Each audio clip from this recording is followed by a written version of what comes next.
A lot of emphasis is placed on where to look in the squat, the deadlift, and the bench press. In the squat and the deadlift, where you look affects your body's position. It is very challenging to drive your hips hard out of the bottom of a squat if you're looking up at the ceiling. For that reason, we have our lifters look at the ground.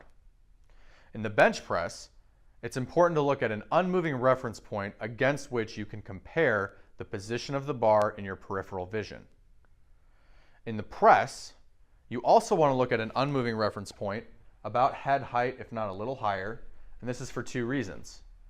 One, just like in the bench, you want an unmoving reference point against which you can compare the position of the bar, and two, having an unmoving reference point allows you to balance more effectively over the midfoot, and in turn allows you to keep the bar over your midfoot.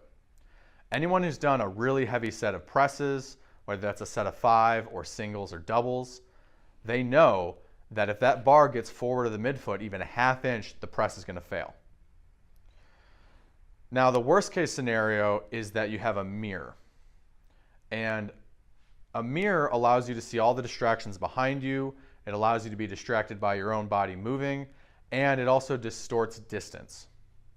Better than a mirror, but not ideal, is going to be a blank space on the wall, which doesn't have the disadvantages of a mirror, but also doesn't give you anything to specifically look at. A big improvement on this would just be to take a marker and draw an X at about head height and stare at the center of that X.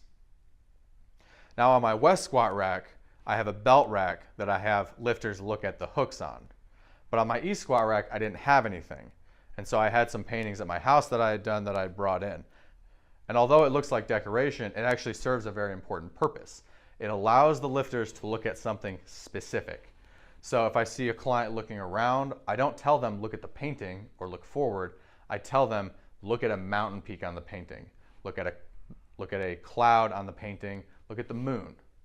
Because the more precise that point that you look at is, the better able you're going to be to balance the bar over your midfoot and finish a heavy set of presses.